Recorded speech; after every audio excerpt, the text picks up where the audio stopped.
Good morning. क्या हालचाल आपके। आज हम विश्व के भूगोल की सीरीज में इससे पहले हम पढ़ चुके हैं उत्तरी अमेरिका, दक्षिण अमेरिका, यूरोप महाद्वीप पढ़ चुके हैं। आज हम जो नया महाद्वीप पढ़ेंगे वो अफ्रीका महाद्वीप पढ़ेंगे। और अफ्रीका महाद्वीप के बारे में हमें ये पता होना चाहिए कि जब पेंजिया का विखंडन हुआ था अंगारालैंड और गोंडवाना लैंड में, तो उस समय जो गोंडवाना लैंड थी उस गोंडवाना लैंड का पार्ट ही अफ्रीका महाद्वीप था। यह अंगारलैंड का पार्ट नहीं था, क्योंकि अंगारलैंड का जो पार्ट था वो थे उत्तरी अमेरिका, यूरोप, एशिया।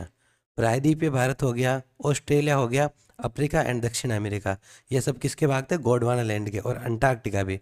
आज हम अफ्रीका महाद्वीप के बारे में पढ़ेंगे। हमेशा हम यही करते हैं कि सबसे पहले हम महाद्वीप के लेफ्ट में क्या, राइट में क्या, उसकी भौगोलिक स्थिति और विस्तार के बारे में पता करते हैं। तो सबसे पहले इसके बारे में हम यही पढ़ेंगे। पहले हम देख लेते हैं अफ्रीका महाद्वीप के बारे में कि अफ्रीका महाद्वीप क्या है।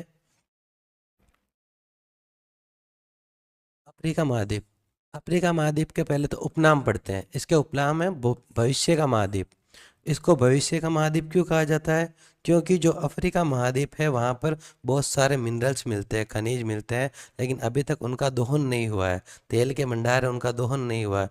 भविष्य में यह हमारे लिए, हमारे अगले जो आएंगे पीढ़ियाँ, उनके लिए काम आएंगे, इसलिए इसको भविष्य का महाद्वीप कहा जाता है। इसका दूसरा नाम है मानव की जन्मभूमि।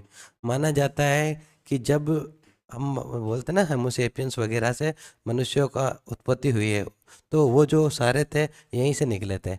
यहाँ से वो जो ऑस्ट्रेलिया में चले गए, ऑस्ट्रेलोपिथेकस, कुछ रामापिथेकस पिथेकस, और जो होमोसेपियंस जिनसे हम ह्यूमंस की उत्पत्ति हुई है, वो सबसे पहले अफ्रीका के जंगलों में ही पाए गए थे। इसलिए मानव की उत्पत्ति का केंद्र अफ्रीका को ही माना जाता है। इसे अंधा महाद्वीप कहते हैं और इसे काला महाद्वीप कहते हैं।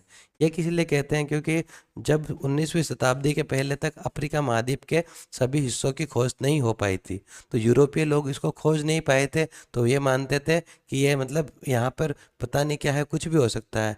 अफ्रीका महाद्वीप की जो भूगोल है उसके बारे में उनको जानकारी नहीं थी, इसलिए वह इसे अंधकार में और काला महाद्वीप कहते थे। अब हम इसके बारे में ये देखते हैं कि ये जो अफ्रीका महाद्वीप है, इसके जो ऊपर महाद्वीप है ये वाला है यूरोप महाद्वीप। अफ्रीका महाद्वीप के जो पूर्व में है, पूर्व दिशा में, वो महाद्वीप है एशिया महाद्वीप।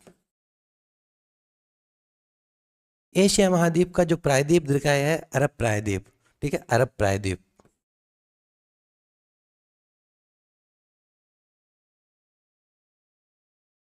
हमने पहले देखा था, मैंने आपको बताया था कि यहाँ पे सबसे दक्षिण में अंटार्कटिक महाद्वीप है।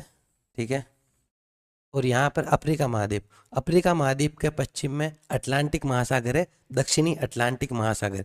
ये हम पिछली हर क्लास में देख चुके हैं, इसलिए मैं बार बार नहीं बताऊंगा। यहाँ पर है जिब्राल्टर जल संधि। मैं डेली आपको बता देता हूँ जल संधि क्या होती है। वह भौतिक जल राशि जो दो जल को तो जोड़े लेकिन दो स्थल राशियों को अलग करे, वह क्या कहलाती है? वह कहलाती है जल संधि। ये वाली है जिब्राल्टर जल संधि। जिब्राल्टर, जिब्राल्टर पर कौन कौन से देश है? ये तो हो गया स्पेन और ये मोरक्को। मतलब जिब्राल्टर जल संधि क्या करती है? यह अफ्रीका को यूरोप से अलग करती है। लेकिन यूरोप का कौन सा देश? स्पेन। एंड अफ्रीका का कौन सा देश? अफ्रीका का देश है मोरक्को। और जिब्राल्टर जल संधि के आगे यहाँ पे आ जाता है भूमध्य सागर। ये भूमध्य सागर है। अगर किसी को भूमध्य सागर में एंट्री करनी है तो जिब्राल्टर जल संधि से होते हुए करनी पड़ेगी। इसलिए जिब्राल्टर जल संधि को भूमध्य सागर की कुंजी कहा जाता है। और जिब्राल्टर जल संधि अटलांटिक महासागर को भूमध्य सागर से जोड़ता है। यह आप हमेशा ध्यान रखना। यह अफ्रीका के तो उत्तर में और यूरोप के दक्षिण में स्थित है भूमध्य सागर। भूमध्य सागर के बाद यहाँ पर है काला सागर। काला सागर के बाद यहाँ पर है स्वेज नहर। पर है लाल सागर। ये जो जल है ये लाल सागर। लाल सागर के बाद यहाँ पर है, वो है अदन की खाड़ी। अब हम इसमें ये भी देख सकते हैं कि जो स्वेज नहर है वह भूमध्य सागर को लाल सागर से जोड़ रही है। तो एक स्वेज नहर जल संधि हो जाएगी, वो हो जाएगी भूमध्य सागर और लाल सागर के बीच में। लेकिन ये अलग किस किस को कर रही है? देखो, स्वेज नहर किस पर बनाई हुई है? मिस्र में बनाई हुई है। मिस्र का एक प्रायद्वीप है, सिनाई प्रायद्वीप, जो एशिया में स्थित है। मिस्र एकमात्र ऐसा देश है जो एशिया और अफ्रीका दोनों में स्थित है, इसलिए मिस्र को एशिया और अफ्रीका का जंक्शन जंक्शन कहा जाता है। और मिस्र में का जो सिनाई प्रायद्वीप है उसका विस्तार एशिया में है। सिनाई प्रायद्वीप क्या है? आप लोगों ने इसके बारे में बहुत सुना होगा। सिनाई प्रायद्वीप वही है जहाँ पर गाजा पट्टी स्थित है। गाजा पट्टी अभी सबने सुना होगा ना, अब जिसके लिए युद्ध चल रहा था। वर्तमान में जो इजराइल के पास है, इजराइल और सीरिया का गाजा पट्टी के लिए युद्ध चल रहा था। यहाँ पर यरूशलेम नामक स्थल है जो ईसाइयों का धार्मिक स्थल है। ये सारी जगह सिनाई प्रायद्वीप में ही है, और स्वेज नहर सिनाई प्रायद्वीप पर ही बनाई गई है। ठीक है, तो स्वेज नहर एक जल संधि हो जाएगी जो किस किस को अलग कर रही है? यह लाल सागर और इसको तो जोड़ रही है भूमध्य सागर को, लेकिन यह एशिया और अफ्रीका को अलग कर रही है, आप ध्यान रखना। इसके बाद यहाँ पर हम देखते हैं लाल सागर है। लाल सागर के बाद यहाँ पे अदन की खड़े खाड़ी आ जाती है, लेकिन यहाँ पर भी हमें एक ऐसी जलराशि दिख रही है, इसका मतलब ये भी एक प्रकार की जल संधि है। यह कौन सी जल संधि है? इसका नाम है बाब अल मुंडेव। बाब अल मुंडेव, हम इसको बोल सकते हैं बाबूलाल मुंडेल। याद करने के लिए हमें ऑब्जेक्टिव है, हमें रिदम या राइमिंग स्कीम से भी इसको याद कर सकते हैं। बाब अल मुंडेव जल संधि तो ये क्या करती है? मतलब एशिया का जो अरब प्रायद्वीप है उसको सोमालिया और जिबूती से अलग करती है, एंड यह लाल सागर और अदन की खाड़ी के जल को जोड़ती है। यहाँ पर जो हम देश देख रहे हैं वो है अपना मेडागास्कर। मेडागास्कर द्वीप। ये मेडागास्कर द्वीप कहाँ पर स्थित है? यह हिंद महासागर में स्थित है, और जो मेडागास्कर द्वीप है वह अफ्रीका का सबसे बड़ा द्वीप है। इसके बाद हम यहाँ पर देखते हैं, यहाँ पर तंजानिया के इधर दो द्वीप है, कौन कौन से? जिंजीबार व पेम्बा। ये हम यहाँ पर क्यों पढ़ रहे हैं? क्योंकि इन दोनों द्वीपों से विश्व की 90% लौंग का उत्पादन होता है, 90% लौंग का। और मेडागास्कर द्वीप के इधर यहाँ पर है सेशेल्स और मॉरिशस। ठीक है, सेशेल्स तो सबसे छोटा देश है, और मॉरिशस भारत के बाद सबसे ज़्यादा भारतीय मॉरिशस में ही रहते हैं। सेशेल्स और मॉरिशस ये द्वीप में आ जाएंगे, जो हम महासागर में पढ़ेंगे तब इसके बारे में ज़्यादा पढ़ेंगे। इसके बाद यहाँ पर है सेंट हेलेना द्वीप। सेंट हेलेना द्वीप क्या है? नेपोलियन बोनापार्ट जब अपना आखिरी समय बिता रहा था, तो नेपोलियन बोनापार्ट ने अपना आखिरी समय सेंट हेलेना द्वीप पे बिताया था, इसलिए सेंट हेलेना द्वीप फेमस है। और सेंट हेलेना द्वीप वैसे भी अफ्रीका का सबसे कम जनसंख्या वाला देश है। सबसे छोटा देश तो हो गया सेशेल्स, लेकिन सबसे कम जनसंख्या वाला देश कौन सा है? Saint Helena. तो सबसे ज़्यादा जनसंख्या वाला कौन सा है? अफ्रीका का सबसे ज़्यादा जनसंख्या वाला जो देश है वह है नाइजीरिया, और अफ्रीका का जो सबसे बड़ा देश है वह है अल्जीरिया। ये आप ध्यान रखना। यहाँ पर देखो, अफ्रीका के बारे में कुछ और चीज़ देखेंगे। ये जो देश है इसको बोलते हैं जिबूती। ठीक है, जिबूती हम देखने पर ऐसा लग रहा है कि एक प्रकार से सींग की तरह है, इसलिए जिबूती को पूर्वी अफ्रीका का सींग कहा जाता है, ये आप ध्यान रखना। यहाँ पर हमने पढ़ा था ये मेडागास्कर द्वीप है, और यहाँ पर मोजाम्बिक देश है। मेडागास्कर द्वीप और मोजाम्बिक देश के बीच में जो जल संधि है, देश के नाम पर इसको हम कहते हैं मोजाम्बिक जल संधि।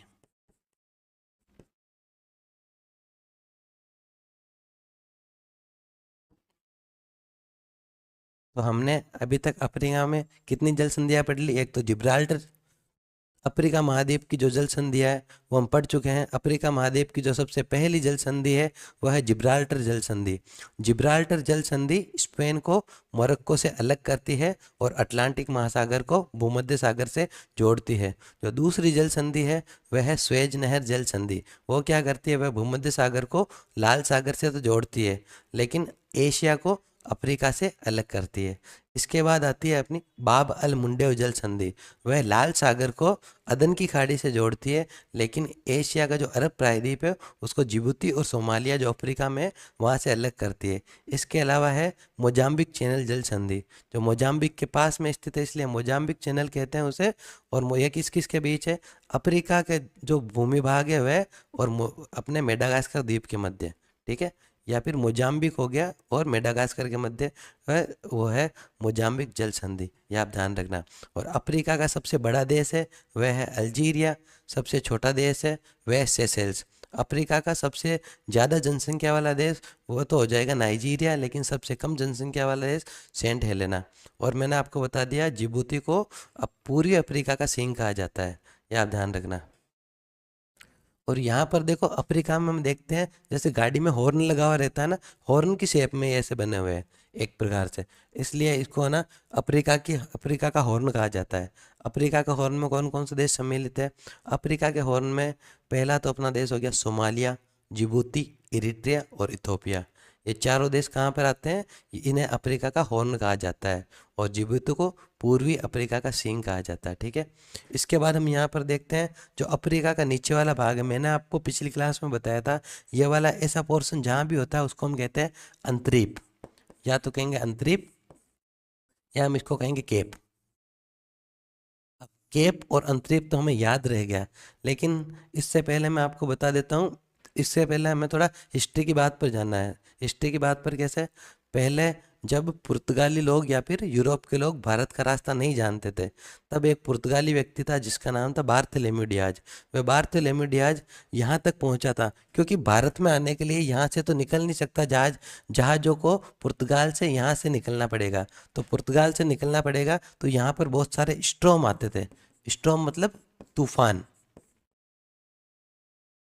तूफान आते थे, इसलिए इसको कहते थे केप ऑफ स्टॉर्म। तो लोग यहाँ पर जाने से डरते थे, लेकिन बार्थेलेमी डियाज ने क्या किया, वो यहाँ तक पहुँचा। किस लिए पहुँचा? ताकि भारत से व्यापार कर सके। भारत से किस चीज़ का? काली मिर्च का। भारत में जो सबसे अच्छा मसाला था कौन सा? काली मिर्च। कहाँ पर? केरल के मालाबार तट पर पाया जाता था।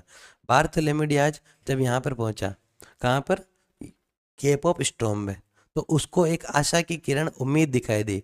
उसे यहाँ पर एक भारतीय व्यापारी दिखाई दिया। जब बार्थेलेमी डियाज ने भारतीय व्यापारी को देखा तो उसने सोचा कि अब तो मुझे भारत का रास्ता मिल जाएगा, तो उसने भारत के व्यापारी से बातचीत की। लेकिन बार्थेलेमी डियाज के पास यहाँ तक आने के लिए जितना सोना और जितना खजाना था, सारा समाप्त हो चुका था। इसलिए यहाँ से वह भारत का रास्ता पूछकर वापस अपने देश पुर्तगाल चला गया और पुर्तगाल की रानी को कहा कि मैंने भारत का रास्ता खोज लिया है, अब कोई दूसरा अच्छा नाविक भेजो, अच्छा सेनापति भेजो, जिसको अच्छे से बहुत ज़्यादा सोना और बहुत ज़्यादा हथियार लेकर भेजो, क्योंकि एक तो समुद्री डाकू बहुत सारे हैं और हमें जहाँ भी किसी देश से गुजरना होगा टैक्स भी देना पड़ेगा। तब उसके बाद वहाँ की रानी ने वास्को डी गामा नाम के व्यक्ति को सबसे पहले भारत के लिए भेजा, ताकि भारत के साथ वो व्यापार कर सके। तो वास्को डी गामा एक कुशल सेनापति था, उसको ही नाविक बनाकर भेजा, ठीक है, नौसेना का अध्यक्ष बनाकर भेजा। जब वो अपनी नाव लेकर आ रहा था, अपनी बोट, बड़ी बड़ी जहाज लेकर आ रहा था, तो सबसे पहले वो कहाँ पर गया? सबसे पहले हो गया Cape of Good Hope. Good Hope क्यों? जब बार्थोलोमेव डियाज यहाँ पर आया, उसको उम्मीद लग गई कि अब हम भारत से व्यापार कर सकते हैं, इसलिए इस केप का नाम पड़ गया केप ऑफ गुड होप। खोज किसने करी थी? Bartholomew Diaz. लेकिन यहाँ पर वापस कौन आया था? यहाँ पर वापस आया वास्को डी गामा। किस लिए? ताकि वह सीधा भारत के पास जाके वहाँ का व्यापार संभाल सके, वहाँ से व्यापार का आदान प्रदान कर सके। किन देशों का? पुर्तगाल और भारत के बीच। भारत किस लिए आया था? काली मिर्च के लिए, आप ध्यान रखना। तो इसका मतलब इसको हम कहते हैं आशा का अंतरीप। आशा का अंतरीप, अंग्रेजी में इसको कह दो केप ऑफ गुड होप। यहीं से आने के बाद ही उन्हें अच्छी उम्मीद मिली कि हम भारत पहुंच जाएंगे और यहाँ से व्यापार कर लेंगे। तो केप ऑफ गुड होप की खोज किसने की? बार्थेलेमी डियाज ने। यह आप ध्यान रखना। इसके बाद मैं आपको एक चीज़ बता देता हूँ। देखो, ये जो अपना अफ्रीका महाद्वीप हम पढ़ रहे हैं, यह विश्व का एकमात्र महाद्वीप है जो चारों गोलार्ध में है, ठीक है। ये पश्चिमी गोलार्ध में भी है, ये पूर्वी गोलार्ध में भी है, यह उत्तरी गोलार्ध में भी है और यह दक्षिणी गोलार्ध में भी है। मैं आपको बता देता हूँ, अफ्रीका के यहाँ से एक रेखा निकलती है जिसको हम कहते हैं 0 डिग्री देशांतर, ठीक है। ये 0 डिग्री देशांतर है। अफ्रीका के बीचों बीच से एक रेखा निकलती है, इसे हम कहते हैं भूमध्य रेखा या फिर विषुवत रेखा। भूमध्य या विषुवत रेखा।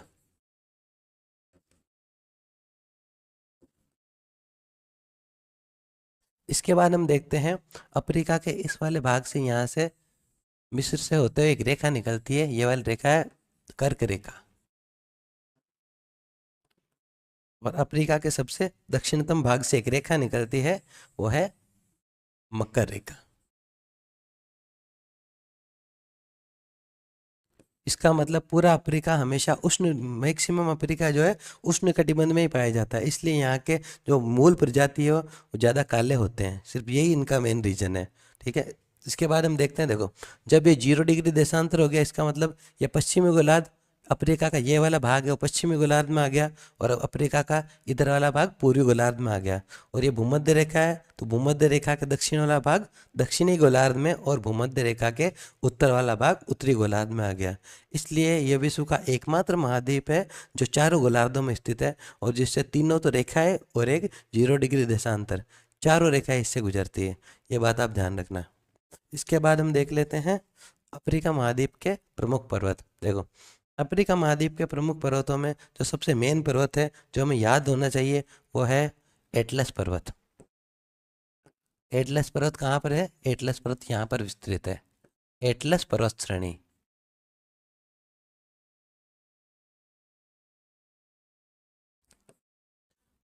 दक्षिण अफ्रीका की जो एटलस पर्वत श्रेणी है वह अफ्रीका के उत्तरी भाग में स्थित है, और जो इटली में आल्प्स पर्वत पाया जाता है, इटली फ्रांस में, यह उसी का विस्तार है। यह अल्पाइन श्रेणी का मोड़दार पर्वत है। अल्पाइन श्रेणी क्या होती है? जो ऊपर से तीखे होते हैं उनको अल्पाइन श्रेणी कह दिया, और ये आल्प श्रेणी का विस्तार है। ठीक है, ये भी वलित पर्वत है। और एटलस की जो सबसे ऊंची चोटी है वो माउंट टूबकल है। एटलस पर्वत श्रेणी अफ्रीका के 3 देशों में पाया जाता है, ATM मतलब अल्जीरिया, ट्यूनीशिया और मोरक्को। यहाँ पर एटलस पर्वत श्रेणी पाई जाती है। अल्जीरिया, ट्यूनीशिया, मोरक्को, यहाँ पर एटलस पर्वत श्रेणी है। और एटलस पर्वत श्रेणी की जो सबसे ऊंची चोटी है वो है माउंट टोबकले। ठीक है, ये एटलस श्रेणी के बारे में हो गया। इसके बाद जो इसका सबसे प्रमुख पर्वत है वह है माउंट किलिमंजारो, तंजानिया में स्थित है।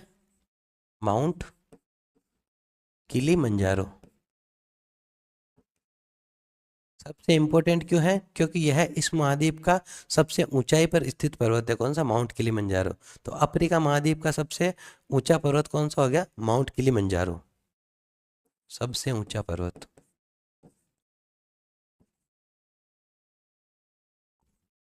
इसी पर्वत के पास एक प्रमुख पर्वत और स्थित है, वो मेरू पर्वत। ये तंजानिया में स्थित है, मेरू पर्वत। और माउंट किलिमंजारो के पास में स्थित है, यह भी एक प्रकार से ज्वालामुखी पर्वत है। किलिमंजारो भी सुसुप्त ज्वालामुखी पर्वत है, आप ध्यान रखना। किलिमंजारो के जस्ट उत्तर में है माउंट केन्या और माउंट एल्गन, दोनों केन्या देश में है। माउंट एल्गन, माउंट केन्या, ये दोनों कहाँ पर स्थित है? ये दोनों केन्या में स्थित है। और ये तीनों जो हो गए, mount Elgon, mount Kenya, mount Kilimanjaro, ये तीनों एक प्रकार से सुसुप्त ज्वालामुखी पर्वत है। अब हमने सुसुप्त तो पढ़ लिया, लेकिन क्या यहाँ पे सक्रिय ज्वालामुखी पर्वत भी है? जी हाँ, अफ्रीका में एक सक्रिय ज्वालामुखी पर्वत भी है। कौन सा? Mount Cameroon. कैमरून गणराज्य में स्थित माउंट कैमरून, यह अफ्रीका का सक्रिय ज्वालामुखी पर्वत है।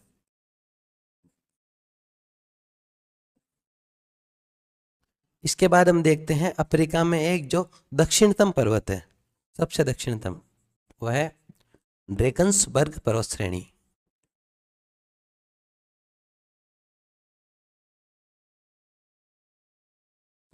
मूल रूप से जो ड्रेकन्सबर्ग पर्वत श्रेणी है वह बोत्सवाना में स्थित है, लेकिन इसका थोड़ा विस्तार नामीबिया और थोड़ा दक्षिण अफ्रीका में भी है। इसके बाद हम यहाँ देखते हैं जो ड्रेकन्सबर्ग पर्वत की सबसे ऊंची चोटी है वो है थबाना नेत्याना, थबाना नेत्याना। इसके बाद यहाँ पर एक तंजानिया की सीमा पर और कांगो गणराज्य की सीमा पर एक पर्वत है जिसका नाम है रेनजोरी पर्वत श्रेणी।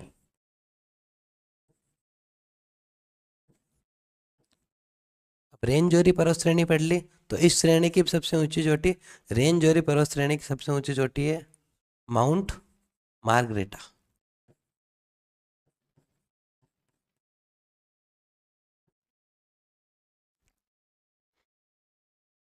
ये आप एक बार देख लो।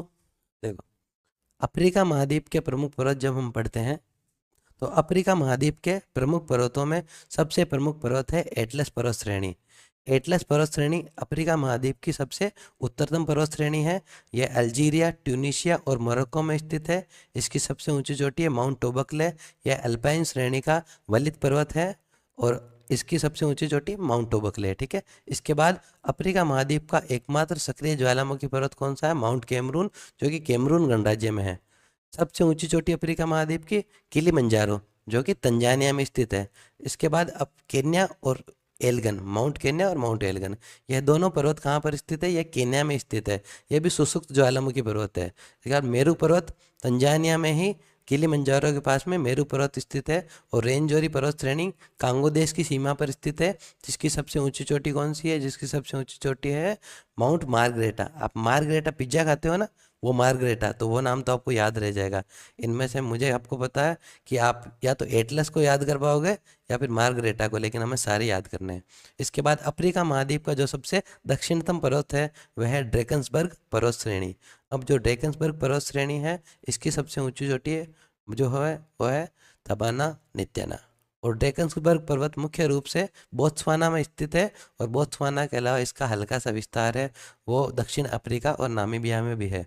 ड्रेकन्सबर्ग पर्वत श्रेणी से एक नदी निकलती है, उस नदी का नाम है ऑरेंज नदी। तो यहाँ पर मैं आपको यहाँ के शुष्क ज्वालामुखी, सबसे ऊंचा ज्वालामुखी और इसका जो वलित पर्वत है सब बता चुका हूँ। इसके बाद हम पढ़ते हैं अफ्रीका महाद्वीप के प्रमुख मरुस्थल।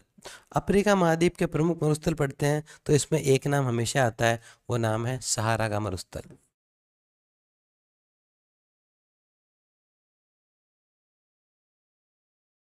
सहारा का मरुस्थल विश्व का सबसे बड़ा गर्म मरुस्थल, ये हमें पता है।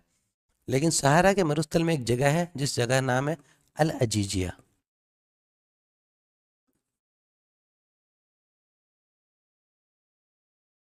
पहले विश्व का जो सबसे गर्म स्थल हुआ करता था वह अल अजीजिया भी हुआ करता था, लेकिन जब अलग अलग पैमाने आ गए टेम्परेचर के, तब वापस टेम्परेचर इसको, इसके जो टेम्परेचर, हाईएस्ट टेम्परेचर, उसको नेगलेक्ट कर दिया। और जो कैलिफोर्निया में स्थित मृत घाटी है, डेथ वैली है, उसको विश्व का सबसे गर्म स्थल माना जाता है। लेकिन उससे पहले कौन सा था? अल अजीजिया था।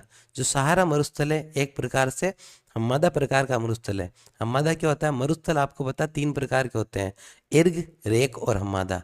अगर किसी मरुस्थल में सिर्फ रेत है, सिर्फ बालू है, वह कहलाएगा इर्ग मरुस्थल। रेक क्या कहलाएगा? जिसमें रेत और थोड़े कंकड़ पत्थर भी है, वो रेक हो जाएगा। और हम्मादा एक प्रकार से चट्टानी मरुस्थल, हम्मादा मरुस्थल कहलाता है। सारा मरुस्थल हम्मादा प्रकार का मरुस्थल है।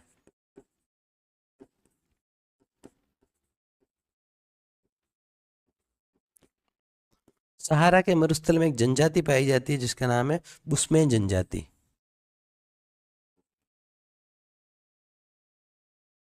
सॉरी, सहारा के मरुस्थल में पाई जाती है बद्दू, बद्दू जनजाति। थोड़ा सा ध्यान रखना, हल्का सा। वापस लिख देता हूँ। सहारा के मरुस्थल में बद्दू जनजाति पाई जाती है। तो बुशमैन, बुशमैन जनजाति कहाँ पाई जाती है? बुशमैन जनजाति पाई जाती है कालाहारी मरुस्थल में। कौन से में? कालाहारी मरुस्थल। कालाहारी मरुस्थल में एक जनजाति पाई जाती है जिसका नाम बुशमैन।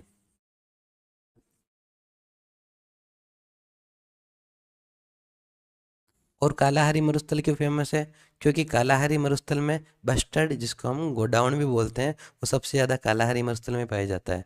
कहाँ पर? बोत्सवाना, दक्षिण अफ्रीका, नामीबिया और मोजाम्बिक की थोड़ी सी सीमा पर स्थित है, ये आप ध्यान रखना।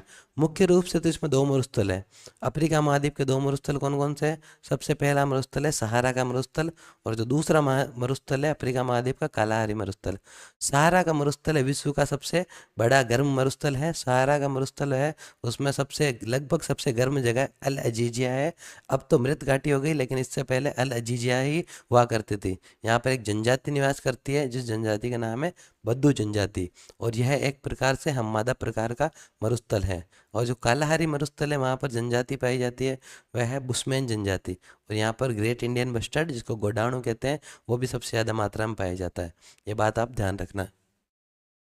इसके बाद हम देखते हैं अफ्रीका महाद्वीप के प्रमुख मरुस्थल में सहारा का मरुस्थल, कालाहारी मरुस्थल। यहाँ पर देश है नामीबिया। नामीबिया में एक मरुस्थल उसका नाम है निमीबियाई मरुस्थल। निमीबियाई मरुस्थल।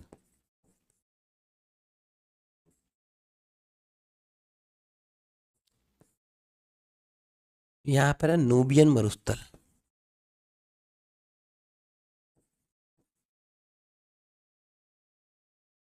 लीबिया में लीबियाई मरुस्थल।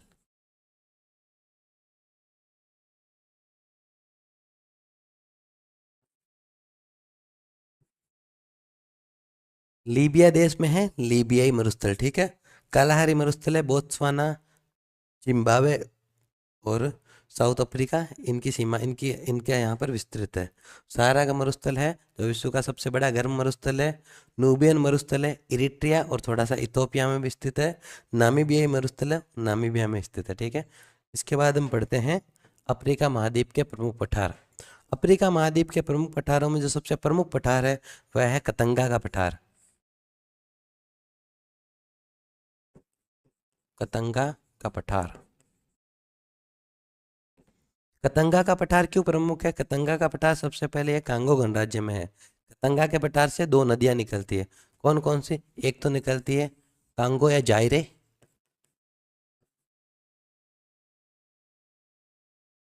दूसरी निकलती है जाम्बेजी।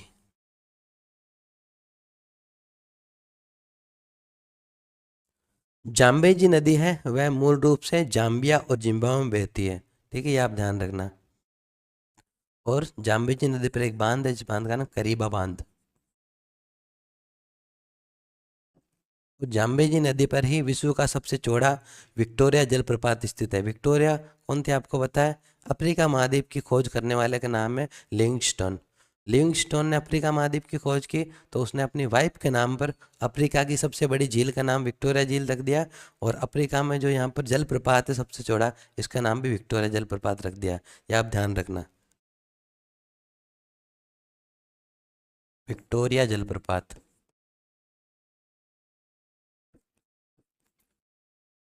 आप मुझे ये बताइए विश्व का सबसे ऊंचा जलप्रपात कौन सा है, कौन से महाद्वीप में है? ठीक है। कतंगा के पठार से एक निकलती है कांगो नदी, दूसरी निकलती है जाम्बेजी नदी। जाम्बेजी नदी मैंने आपको बता दिया जाम्बिया और जिम्बाब्वे में बहती है, जिस पर करीबा बांध है और विक्टोरिया जलप्रपात स्थित है। कांगो और जायरे नदी है, यह नदी क्यों फेमस है? क्योंकि विश्व में जितनी भी विद्युत है उसमें से 13% विद्युत उत्पादन की क्षमता कांगो या जायरे नदी की है। यहाँ पर दो बड़े बड़े बांध बने हुए हैं, स्टेनले बांध, लिविंगस्टोन। वही लिविंगस्टोन जिसने अफ्रीका की खोज की उसके नाम पर लिविंगस्टोन बांध है।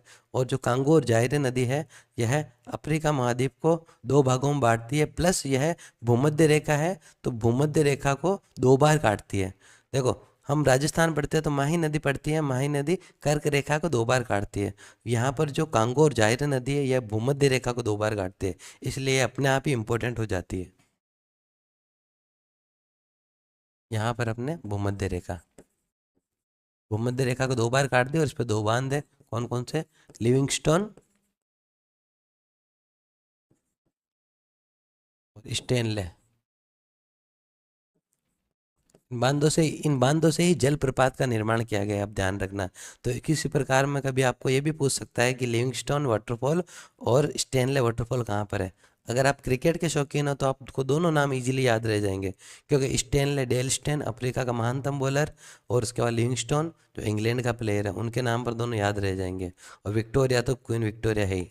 ठीक है, और जाम्बेजी अपने जाम्बोजी महाराज के नाम से। तो नाम याद रखने के लिए हम कुछ भी ट्रिक यूज कर सकते हैं, बस अपने माइंड में ये रहना चाहिए कि उसका ओरिजिनल नाम क्या है। ये तो कतंगा का पठार हो गया जो कांगो गणराज्य में स्थित है। इसके अलावा यहाँ पर एक है जोस का पठार।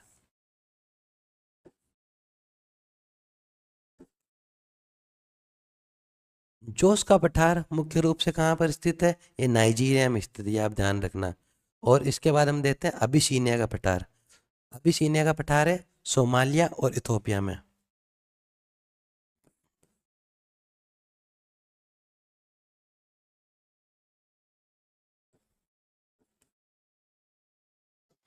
अबिसीनिया का पठार सोमालिया और इथोपिया में स्थित है। इसके बाद हम देखो, जो मुख्य एक और बच गया वो है हमारा बाई का पठार।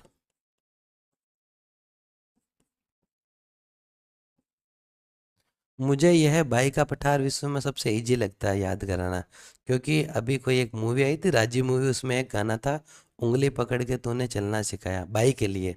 माँ राजस्थान में बाई कहते हैं माँ को, ठीक है। तो उंगली पकड़ के कौन चलना सिखाती है? हमें बाई सिखाती है। तो बाई का पठार अंगोला में। सिंपल है, बहुत ईजी है। तो कहाँ पर हो गया? अंगोला। तो अफ्रीका महाद्वीप के प्रमुख पठार कौन कौन से हो गए? एक तो हो गया कतंगा का पठार। कतंगा के पठार से दो नदियां निकलती है, कांगो और जायरे नदी, और दूसरी है जाम्बेजी नदी। ठीक है, जाम्बेजी नदी जाम्बिया और जिम्बाब्वे में बहती है, जिसपे विक्टोरिया वाटरफॉल और करीबा बांध स्थित है। और जो कांगो और जायरे नदी नदी है, वह विश्व का लगभग 13% विद्युत का उत्पादन कर सकती है। इस पर दो वाटरफॉल है, कौन कौन से? एक तो हो गया स्टेनले, दूसरा वाटरफॉल है लिविंगस्टोन वाटरफॉल। और कांगो जायरे नदी की सबसे इंपॉर्टेंट क्यों है? क्योंकि यह भूमध्य रेखा को 2 बार काटती है, ये आप ध्यान रखना। इसके अलावा यहाँ पर है जोस का पठार, जो कि नाइजीरिया में स्थित है। अबिसिनिया का पठार जो सोमालिया और इथोपिया में स्थित है। इसके बाद बाई का पठार अंगोला में स्थित है। ये चीज़ आप ध्यान रखना। इसके बाद पठार के बाद हम आ जाते हैं अफ्रीका महाद्वीप की प्रमुख नदियाँ। देखो, अफ्रीका महाद्वीप की दो प्रमुख नदियाँ हम पढ़ चुके हैं, कौन सी? एक तो जाम्बेजी पढ़ चुके हैं, और एक नदी पढ़ चुके हैं जो है कांगो और जायरे। अफ्रीका महाद्वीप की जो सबसे प्रमुख नदी है, हम वो नदी पढ़ेंगे, उस नदी का नाम है नील नदी। यहाँ पर भूमध्य रेखा है, भूमध्य रेखा पर एक झील है, जिस झील का नाम विक्टोरिया झील।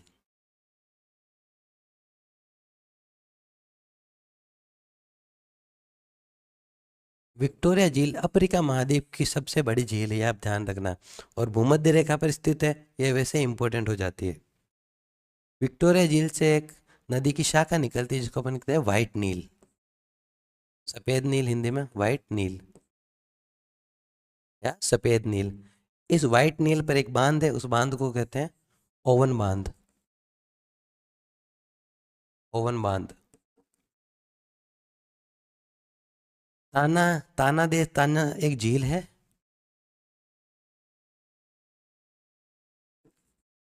ताना झील जो कि इथोपिया में स्थित है। इस इथोपिया की ताना झील से एक और जल की रेखा निकलती है, जल राशि निकलती है, उसको कहते हैं ब्लू नील। ब्लू नील, नीली नील। ब्लू नील पर एक बांध है जिसका नाम है सिनार बांध। सिनार बांध। जब ब्लू नील और वाइट नील मिल जाती है, तब इसको नील नदी कहा जाता है। तो यहाँ से नील नदी हो गई, कहाँ पर मिलती है? खार्तूम। खार्तूम कहाँ है? सूडान की राजधानी है। सूडान की राजधानी खार्तूम में। यहाँ से नील नदी कहलाती है। यहाँ से ये भूमध्य सागर में गिर जाती है, मिस्र में पूरा बहते हुआ है। और मिस्र में इस नील नदी पे एक इम्पोर्टेड बांध है, उस बांध का नाम है असवान बांध। असवान बांध। और यहाँ पर एक झील है, उस झील का नाम है नासिर झील, जो कि कर्क रेखा पर स्थित है। और कौन सी नदी पर है? यह है नील नदी पर, नासिर झील।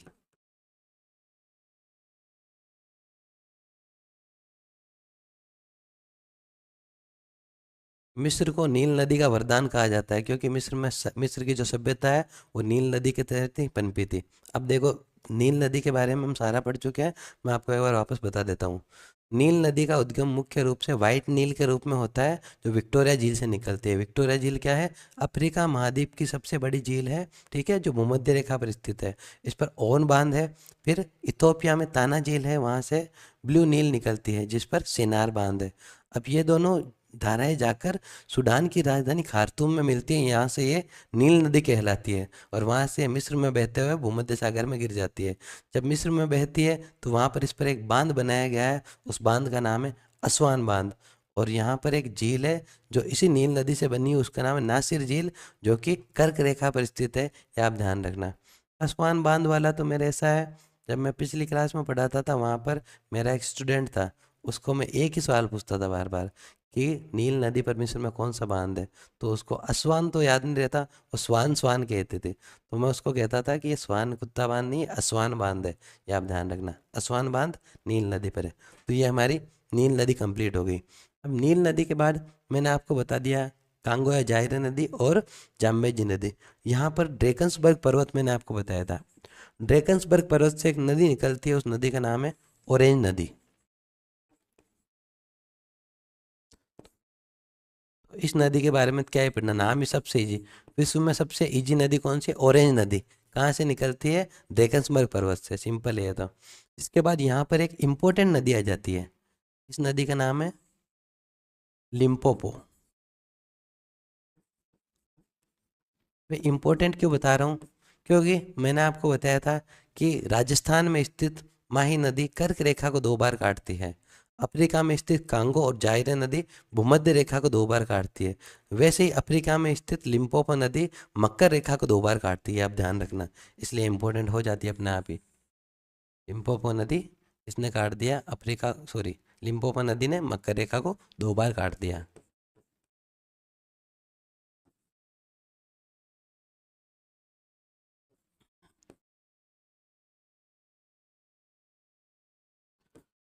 इसके बाद हम देखते हैं यहाँ पर एक नाइजर नदी बहती है, नाइजीरिया से बहते हुए उधर गिन्नी की खाड़ी में गिर जाती है, गिन्नी की खाड़ी। कौन सी? नाइजर नदी। नाइजर नदी में असंख्य तेल के भंडार है, तेल के को तेल की जगह निकली है बहुत सारी, इसलिए नाइजर नदी को तेल पाम की नदी भी कहा जाती है। और नाइजर नदी के किनारे ही नाइजीरिया स्थित है, इसलिए नाइजीरिया को तेल पाम का देश भी कहा जाता है, आप ध्यान रखना। विश्व में जिस नदी के किनारे तेल के भंडार निकलेंगे उस नदी को हम तेल नदी की संज्ञा देंगे। दक्षिण अमेरिका में हमने एक नदी पढ़ी थी, ओरेनिको नदी, उसके पास मर्केबो झील थी। मर्केबो झील के पास अथाह तेल के भंडार है वेनेजुएला में, उसके पास ओरेनिको, इसलिए ओरेनिको ने हमने दक्षिण अमेरिका की तेल नदी कहा है। वैसे ही अफ्रीका की जो तेल नदी है वह नाइजर नदी। यहाँ की नदियाँ कंप्लीट हो चुकी है। इसके बाद हम आते हैं अफ्रीका महाद्वीप का सबसे प्रमुख पार्ट, जिसको हम कहते हैं महान अफ्रीकन भ्रंश घाटी। देखो, इसके लिए मैं आपको एक चीज़ समझाता हूँ। अफ्रीका महाद्वीप का ये जो भाग है यह सिनाई प्रायद्वीप,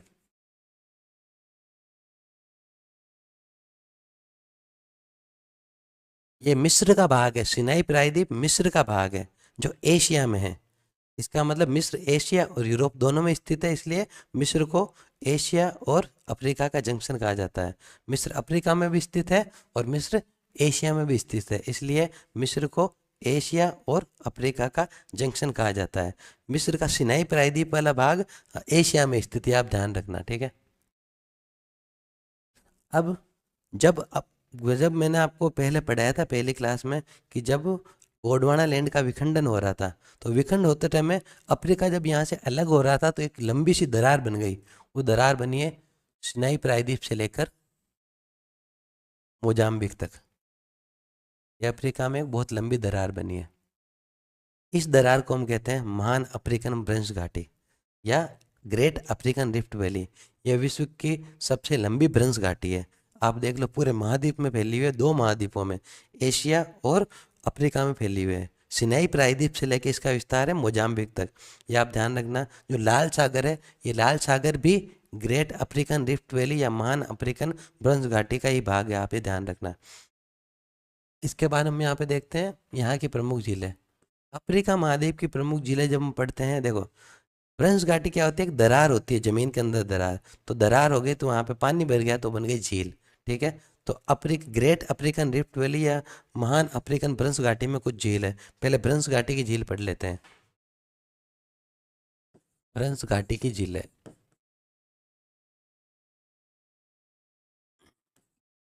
ब्रंश घाटी की मुख्य झीलें रुडोल्फ,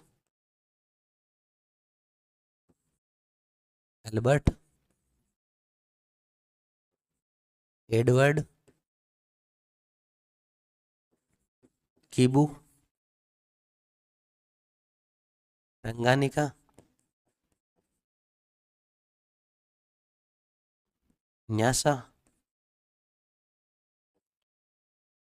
मलावी। इनमें आपको एक जो है वो झील याद रखनी पड़ेगी, और टंगानिका झील तंजानिया में, तंजानिया की बॉर्डर पर स्थित है। यह विश्व की सबसे लंबी झील है, सबसे लंबी मीठे पानी की झील। विश्व की सबसे बड़ी मीठे पानी की झील कौन सी है? सुपीरियर। वो तो मीठे पानी की सबसे बड़ी झील है, लेकिन ये दरार में इसलिए लंबी है। यह विश्व की सबसे लंबी मीठे पानी की झील है।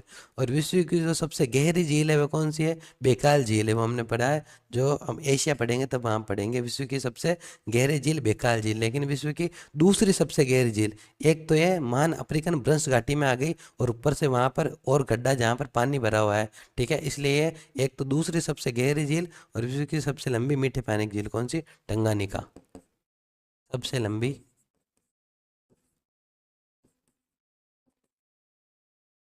मीठे पानी की झील।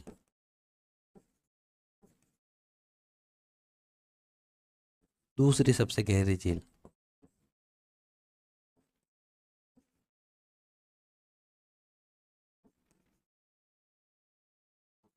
ये आप ध्यान रखना। न्यासा झील मलावी में। बाकी इनका ऑर्डर याद रखना पड़ता है कि जो महान अफ्रीकन ब्रंश घाटी है, ग्रेट अफ्रीकन रिफ्ट वैली है, इसकी झीलों को उत्तर से दक्षिण के क्रम में बताओ, तब आपको ये झीलें बताना है। अब इसके बाद हम देखते हैं अफ्रीका महाद्वीप की कुछ प्रमुख झीलें। अफ्रीका महाद्वीप की प्रमुख झीलों में सबसे पहली झील है अपनी विक्टोरिया झील।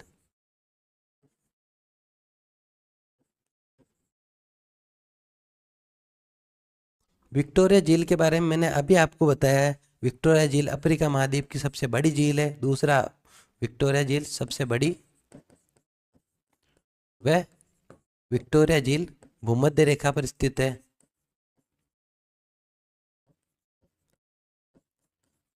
वह व्हाइट नील का उद्गम स्थल, व्हाइट नील का उद्गम।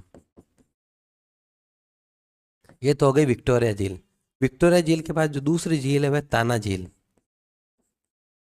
याद है किसी को ताना झील के बारे में? ताना झील जो कि इथोपिया में स्थित है, जहाँ से ब्लू नील निकलती है। इस पर सेनार बांध, ध्यान रखना। ताना झील, इथोपिया,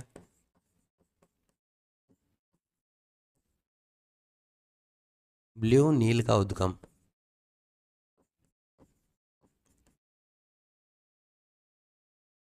इसके बाद चार देश में चार झील है, लेकिन मुख्य रूप से यही झील है।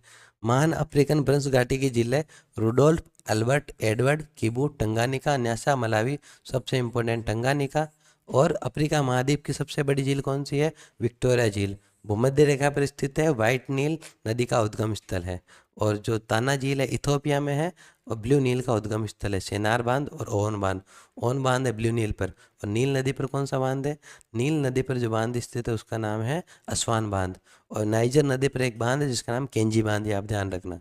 केंजी बांध नाइजर नदी पर, करीबा बांध जाम्बेजी नदी पर, और ओवन बांध है वाइट नील पर। इसके बाद सेनार बांध है ब्लू नील पर। ठीक है, ये आप ध्यान रखना। इसके बाद हम देखते हैं अफ्रीका महाद्वीप। अभी तक हमने जितना अफ्रीका महाद्वीप के बारे में पढ़ा, उसका ये एक बार आपको एक साथ ही नोट्स मिल जाएंगे। आपको उतारने की कोई ज़रूरत नहीं है, आप ध्यान रखना।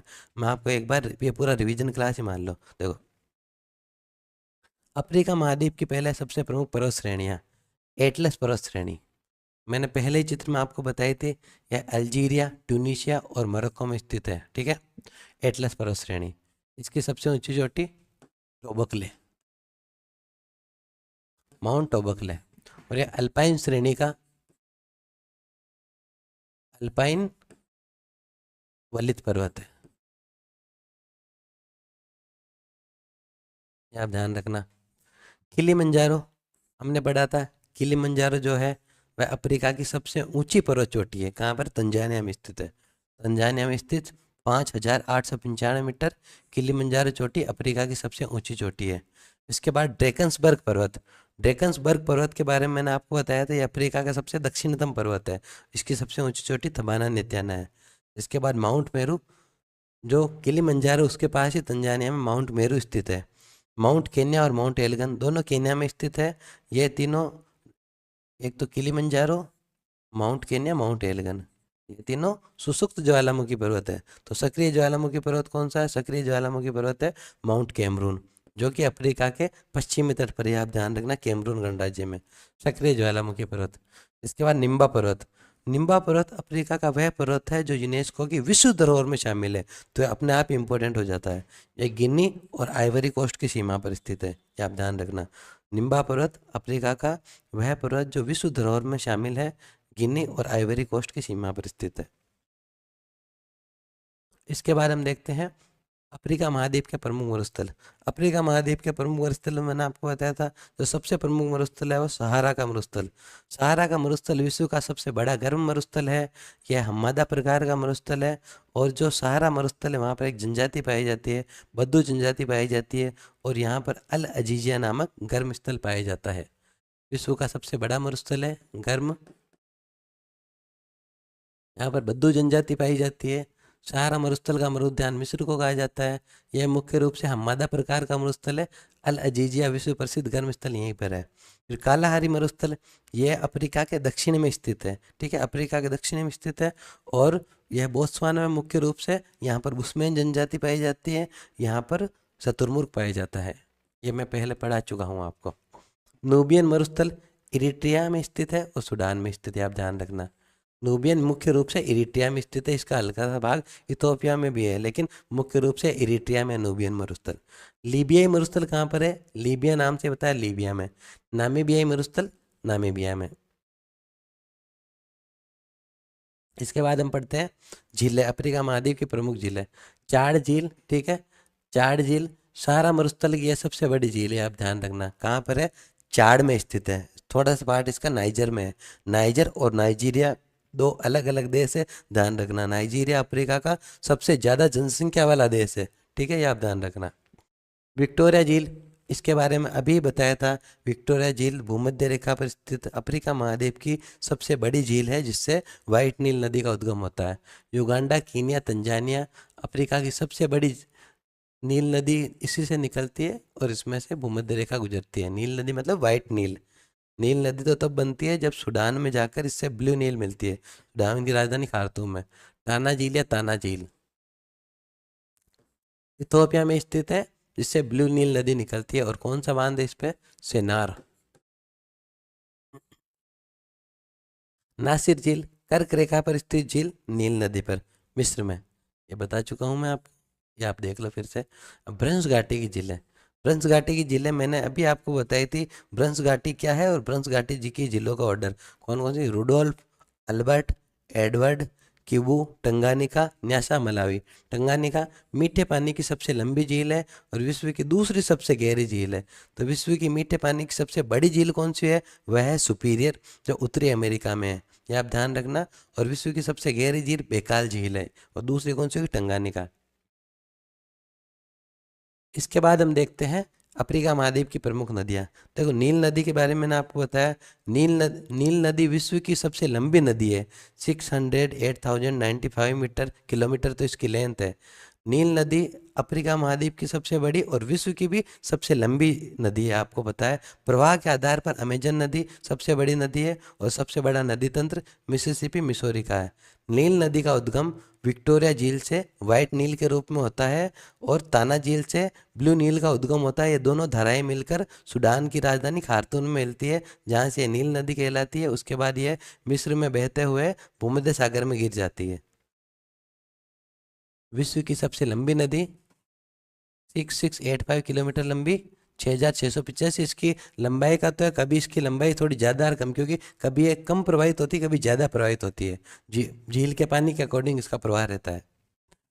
उपनाम इसे मिस्र का वरदान कहा जाता है क्योंकि मिस्र की सभ्यता इसी नदी के किनारे पनपी है। विश्व की सभी नदी जो सभी सभ्यताएं हैं वह नदियों के किनारे ही पनपी है। इसलिए नदियों को सभ्यता और संस्कृतियों का पालना कहा जाता है क्योंकि सभ्यता और संस्कृतियों को नदियों ने ही पाला है। भारत में जो सभ्यता हड़प्पा सिंधु घाटी सभ्यता सिंधु नदी के मुहाने फैली है। येलो नदी सभ्यता येलो नदी के पास में। दजला फरात में वो सभ्यता फैली है इराक वाली, अब तो पता है ना, ये चीज़ ध्यान रखना। ये भूमध्य सागर में गिरती है। ब्लू नील व वाइट नील खार्तूम सूडान में मिलती है। नील नदी का सबसे बड़ा बांध असवान बांध है जो मिस्र में स्थित है। नील नदी के तट पे काहिरा जो मिस्र की राजधानी है वह स्थित है। वाइट नील नदी पर ओन बांध है और ब्लू नील पर सिनार बांध। ये मैं आपको 10वीं बार बता रहा हूँ आज की क्लास में, तो ये तो आप बिल्कुल नहीं बोलोगे, ध्यान रखना। कांगो या जायरे नदी, मैंने कहा कांगो या जायरे नदी क्यों इंपॉर्टेंट, क्योंकि है भूमध्य रेखा को 2 बार काटती है। प्लस इस पे 2 जलप्रपात है, कौन कौन से, विक्टोरिया जलप्रपात और स्टैनले जलप्रपात। और कांगो या जायरे जो नदी है वह नदी विश्व का 13% विद्युत उत्पादन की क्षमता रखती है, इसलिए यह नदी वैसे इंपॉर्टेंट हो जाती है। भूमध्य रेखा को 2 बार काटती है। स्टेनले जलप्रपात और लिविंगस्टोन जलप्रपात स्थित है। विश्व के 13% विद्युत का उत्पादन क्षमता इस नदी की है। लिम्पोपो नदी मकर रेखा को 2 बार काटती है, मैंने आपको बताया ही है। अब देखो, कर्क रेखा, भूमध्य रेखा और मकर रेखा, इन तीनों को काटने वाली नदी एक बार फिर से पढ़ लेते हैं। मकर रेखा को 2 बार काटने वाली नदी लिम्पोपो नदी जो अफ्रीका महाद्वीप में स्थित है। भूमध्य रेखा को 2 बार काटने वाली नदी कांगो या जायरे नदी जो भी कहाँ पर है, अफ्रीका महाद्वीप में स्थित है। और कर्क रेखा को 2 बार काटने वाली नदी माही नदी जो कि एशिया महाद्वीप में भारत में राजस्थान और एमपी में स्थित है, ये आप ध्यान रखना। अब देखो यहाँ पर जाम्बेजी नदी विक्टोरिया जलप्रपात यहाँ स्थित है और यहाँ पर करीबा बांध है, मैं बता चुका हूँ आपको। नाइजर नदी को पाम तेल की नदी कहा जाता है। नाइजर नदी पर केंजी बांध स्थित है। ऑरेंज नदी ड्रेकन्सबर्ग पर्वत से निकलती है और इस पर ओंगरेबी जलप्रपात है, इतना इंपॉर्टेंट नहीं है पर एक बार आया तो पढ़ लेना आप। रबुमा नदी, यह नदी तंजानिया और मोजाम्बिक की सीमा बनाती है, इसलिए यह नदी इंपॉर्टेंट है, आप ध्यान रखना। मोजाम्बिक चैनल के पास ही मोजाम्बिक देश स्थित है, मेडागास्कर के पास में, ठीक है ना। अफ्रीका महाद्वीप के प्रमुख पठार, अफ्रीका महाद्वीप के प्रमुख पठार में मैंने आपको बताया था सबसे इंपॉर्टेंट है जोस का पठार, कतंगा का पठार, अबिसीनिया का पठार और बाई का पठार। बाई का पठार अंगोला में स्थित है। अबिसीनिया का पठार मुख्य रूप से इरिट्रिया और सोमालिया की सीमा पर और इथोपिया का भी भाग आता है, लेकिन मुख्य रूप से इरिट्रिया माना जाएगा इसमें, ठीक है। बाई का पठार कहाँ पर है, अंगोला में। जोस का पठार नाइजीरिया में। कतंगा का पठार कांगो गणराज्य में है, यहीं से 2 नदियां निकलती है, कांगो व जायरे, दूसरी कौन सी, जाम्बेजी नदी। टंगानिका का पठार तंजानिया में। टंगानिका का पठार जहाँ पर टंगानिका झील भी है, ठीक है, जो ब्रंश घाटी की झील है। इसके बाद हम देखते हैं अफ्रीका महाद्वीप के प्रमुख प्रायद्वीप। मैंने आपको बताया था जो मिस्र देश है वह मिस्र एशिया और अफ्रीका दोनों में स्थित है। मिस्र का जो एशिया में भाग है वह सिनाई प्रायद्वीप कहलाता है। सिनाई प्रायद्वीप के ही सुएज नहर निकाली गई है जो सुएज नहर जल संधि है। सिनाई प्रायद्वीप क्या है, सिनाई प्रायद्वीप अभी सबसे चर्चा का विषय रहा क्योंकि सिनाई प्रायद्वीप के उत्तर पूर्वी भाग में गाजा पट्टी स्थित है जिसके लिए इजराइल और सीरिया के मध्य युद्ध चल रहा था, और वहाँ पर यरूशलेम भी स्थित है, इसलिए भी इम्पोर्टेंट हो जाता है। वर्तमान में सिनाई प्रायद्वीप इजराइल के पास है, ये आप ध्यान रखना। सिनाई प्रायद्वीप मिस्र में सुएज नहर से अफ्रीका से अलग होता है। सुएज नहर जल संधि किन किन को जोड़ती है, यह भूमध्य सागर से लाल सागर को जोड़ती है। अलग किसको करती है, सिनाई प्रायद्वीप को मिस्र के मुख्य भाग से या फिर एशिया महाद्वीप को अफ्रीका महाद्वीप से अलग करती है। अंतरीप, आशिया का अंतरीप केप ऑफ गुड होप, मैंने आपको बताया था अफ्रीका का सबसे दक्षिणतम पॉइंट है, उसको कहते हैं केप ऑफ गुड होप, ठीक है। केप ऑफ स्टॉर्म भी कहते हैं। बार्थोलोम्यू डियाज ने यहाँ की खोज की थी, किस लिए की थी, वो भारत से व्यापार करना चाहता था, लेकिन उसके पास सामान सारे खत्म हो गए थे, सारा सोना खत्म हो गया, हथियार खत्म हो गए, इसलिए वो ज़्यादा आगे नहीं जा पाया, वापस अपने देश लौट गया। और अपने देश जाकर उसने यह रास्ता वहाँ की रानी को बताया। वहाँ की रानी ने फिर वास्को डी गामा को भारत से व्यापार करने के लिए भेजा था, ये आप ध्यान रखना। अफ्रीका हॉर्न, मैंने कहा Ethiopia, Eritrea, Djibouti, Somalia. Africa का जो पूर्वी भाग है वहाँ पर एक हॉर्न की टाइप में एक शेप बनी हुई है जो बाहर निकली हुई है अफ्रीका महाद्वीप से, उसको हॉर्न ऑफ अफ्रीका कहते हैं। कौन कौन से, Eritrea, Somalia, Ethiopia and Djibouti, ये 4 हॉर्न ऑफ अफ्रीका कहलाता है। और जो जिबूती है वो ऐसा लगता है जैसे सींग की तरह निकला हुआ अफ्रीका महाद्वीप से, इसलिए पूरी अफ्रीका का सींग कहा जाता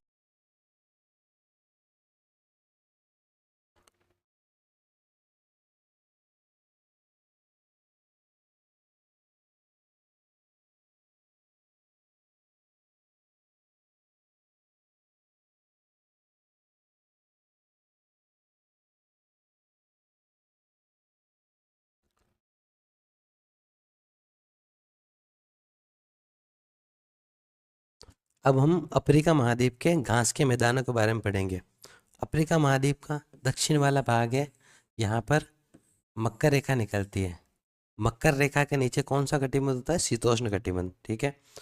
और इसके नीचे कौन सा अफ्रीका का सबसे दक्षिणतम देश दक्षिण अफ्रीका है। यहाँ पर शीतोष्ण कटिबंधीय घास के मैदान पाए जाते हैं, जिन्हें वेल्ड कहते हैं। वहाँ पर सबसे ज़्यादा मात्रा में मक्के का उत्पादन किया जाता है, इसलिए इसे मक्का त्रिभुज भी कहते हैं।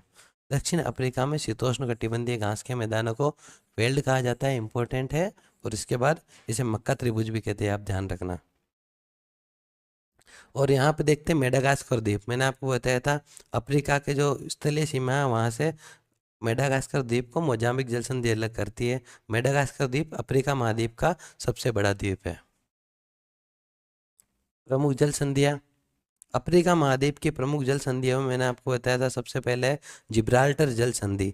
जिब्राल्टर जल संधि किन किन को ऐड करती है? ये करती है अटलांटिक महासागर और भूमध्य सागर को, और किसे अलग करती है? स्पेन और मोरक्को, मतलब यूरोप और अफ्रीका को। इसके बाद स्वेज नहर जल संधि, यह भू डमरू मध्य का उदाहरण है। स्वेज नहर जल संधि सिनाई प्रायद्वीप को मिस्र से तो अलग करती है, लेकिन भूमध्य सागर को लाल सागर से जोड़ती है। बाब अल मुंडेव जल संधि, यह बाब अल मुंडेव जल संधि लाल सागर को अदन की खाड़ी के जल से जोड़ता है, लेकिन यह अरब सागर के प्रायद्वीप मतलब एशिया को जिबूती वाले भाग अफ्रीका से अलग करता है, ये आप ध्यान रखना। इसके बाद मोजाम्बिक जल संधि है, मेडागास्कर को अफ्रीका के स्थलीय भाग या मोजाम्बिक देश से अलग करती है। ये चारों जल संधि हो गई। इसके बाद इसके महत्वपूर्ण तथ्य, ग्रेट अफ्रीकन रिफ्ट वैली या ग्रेट रिफ्ट वैली, यह अफ्रीका महाद्वीप के पूर्वी और एक लंबी विभ्रंश घाटी है जो कि एशिया के सिनाई प्रायद्वीप से मोजाम्बिक तक विस्तृत है। यह विश्व की सबसे लंबी भ्रंश घाटी है, ध्यान रखना। लाल सागर भी इसी का भाग है। और इसकी प्रमुख झीलें कौन कौन सी है? Rudolf, Albert, Edward, Tanganyika, Nyasa, Malawi, ये आप ध्यान रखना। किबू एक झील और रहेगा ना। संसार का जो सबसे बड़ा दलदल भूमि क्षेत्र है वह सूड, सूड से पता चले, सूड मतलब सूडान देश, सूडान देश में सूड नामक जगह है, वहाँ पर विश्व का सबसे ज़्यादा दलदल भूमि का प्रदेश पाया जाता है। यह चारों गोलार्धों में स्थित है, मैंने आपको बना के बता दिया। भूमध्य रेखा, कर्क रेखा, मकर रेखा 0 डिग्री इसी महाद्वीप से गुजरती है। लिसोसो देश दक्षिण अफ्रीका देश की आंतरिक भूमि में स्थित यह देश है। और एशिया और यूरोप का जंक्शन मिस्र को कहा जाता है, क्योंकि मिस्र एशिया यूरोप दोनों में स्थित है। फेला नामक किसान मिस्र के होते हैं, मिस्र में जो किसान होते हैं वह फेला कहलाते हैं। विश्व में सर्वाधिक खजूर का उत्पादन मिस्र देश में होता है। पिरामिडों का देश किसे कहते हैं? मिस्र को कहते हैं। मिस्र का सबसे प्रमुख पिरामिड कौन सा है? गीजे या गाजे का पिरामिड, जो विश्व के 7 आश्चर्यों में शामिल है। यह गाजा जो सिनाई प्रायद्वीप पर है, आप ध्यान रखना। अफ्रीका में सबसे ज़्यादा नगरीकृत देश लीबिया में है, और विश्व में सबसे ज़्यादा नगरीकृत देश उरुग्वे में स्थित है, यह आप ध्यान रखना। उरुग्वे कहाँ पर है? दक्षिण अमेरिका का भाग है। अफ्रीका कोका उत्पादक देश कौन सा? अफ्रीका का आइवरी कोस्ट, ठीक है। और अफ्रीका के सबसे बड़ा देश है अल्जीरिया। देखो, अफ्रीका का जो क्षेत्रफल के आधार पर सबसे बड़ा देश है वह अल्जीरिया, सबसे छोटा देश है सेशेल्स।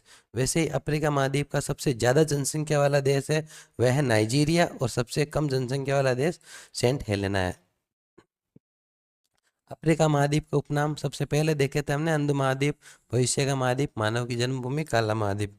वनों का देश कांगो कहा जाता है, क्योंकि कांगो में आपको पता है कांगो जायरे नदी बहती है, जायरे नदी से बहुत सारे पेड़ पेड़ पेड़ वगैरह खुलते हैं, इसलिए वनों का देश कांगो को कहा जाता है। सोमालिया देश विश्व का लगभग सबसे गरीब, जैसे भारत के आसपास वाले देशों में गरीब माने भूटान, वैसे ही विश्व का लगभग सबसे गरीब देश सोमालिया है, जहाँ पर लोग भूख से ही मर जाते हैं, मतलब उनके पास इतने पैसे भी नहीं होते। जब इतने पैसे नहीं होते तो आजीविका का साधन क्या है? तो लोगों को लूटने लग जाते हैं। तो सबसे ज़्यादा डाकू या समुद्री डाकुओं का देश कौन सा हो गया? सोमालिया। अफ्रीका महाद्वीप का सबसे साक्षरता प्राप्त देश है वह जिम्बाब्वे, आप ध्यान रखना। लुम्बुशाम्बी एक तांबे की खान है जो विश्व प्रसिद्ध तांबे की खान है। यह कांगो गणराज्य में कतंगा के पठार में स्थित है। कतंगा के पठार में लुम्बुशाम्बी तांबे की खान स्थित है, ये आप ध्यान रखना। विश्व में सोना, हीरा, प्लेटिनियम के लिए प्रसिद्ध देश कौन सा? दक्षिण अफ्रीका। दक्षिण अफ्रीका में जोहान्सबर्ग तो सोने के लिए फेमस है, लेकिन किम्बरले नामक जगह है वह हीरे के लिए प्रसिद्ध है। लेकिन किम्बरले का पठार कहाँ पर है? वह ऑस्ट्रेलिया महाद्वीप में है, जो हम अगला महाद्वीप पढ़ेंगे। कांगो क्षेत्र में एक जनजाति पाई जाती है पिग्मी। पिग्मी जनजाति के बारे में आपको बता देता हूँ। विश्व में सर्वाधिक कम ऊंचाई वाली जनजाति कौन सी है? पिग्मी जनजाति है। बुशमैन जनजाति कहाँ पाई जाती है? बुशमैन जनजाति पाई जाती है कालाहारी मरुस्थल में। और बद्दू जनजाति कहाँ पाई जाती है? वह पाई जाती है सहारा के मरुस्थल में। इसके बाद मक्का त्रिभुज मैंने आपको बताया था। जो दक्षिण अफ्रीका में वेल्ड घास के मैदान है, शीतोष्ण कटिबंधीय, उन्हें मक्का त्रिभुज कहा जाता है। पाम तेल ताड़ का देश नाइजीरिया कहा जाता है, क्योंकि नाइजर नदी के आसपास तेल के अथाह भंडार है। अफ्रीका में सर्वाधिक जनसंख्या वाला देश कौन सा है? नाइजीरिया। और सबसे कम जनसंख्या वाला देश कौन सा है? Saint Helena. विश्व का सबसे गर्म स्थल? अल अजीजिया। अल अजीजिया पहले हुआ करता था, अब विश्व का सबसे गर्म स्थल है, गर्म और शुष्क स्थल है, डेथ वैली, मृत सागर। कहाँ पर है? उत्तरी अमेरिका, उत्तरी अमेरिका के कैलिफोर्निया में।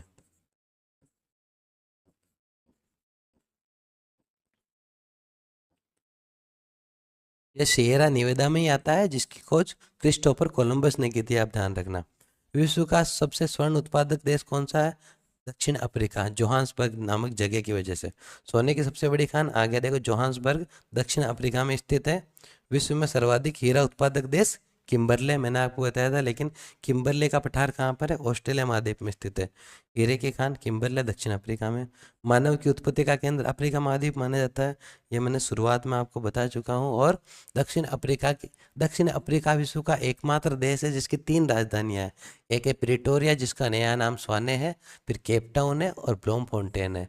एक प्रशासनिक है, एक न्यायिक है, और एक राजनीतिक राजधानी है।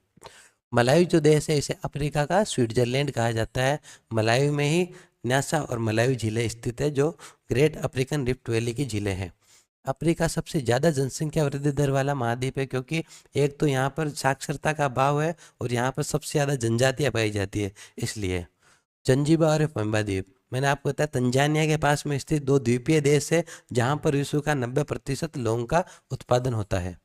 बार्बर स्टेट, जो अल्जीरिया, ट्यूनीशिया और मोरक्को है, इन्हें बार्बर स्टेट्स कहा जाता है। यहीं पर अपनी पर्वत श्रेणी है, एटलस पर्वत श्रेणी। कांगो को कांगो में विश्व का 50% कोबाल्ट का उत्पादन होता है। तो ये अपना आप में इम्पोर्टेंट बात है कि विश्व में कुल कोबाल्ट का 50% कांगो कतंगा के पठार से ही उत्पादन किया जाता है।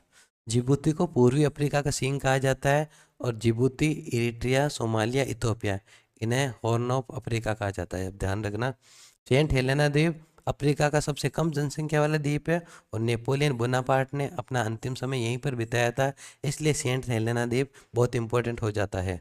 और ये मॉरिशस देश है, मॉरिशस, सेशेल्स और मॉरिशस देश में भारत के बाद सबसे ज़्यादा भारतीय पाए जाते हैं। तो आज हमारी अफ्रीका महाद्वीप की क्लास इस प्रकार पूरी हो गई है।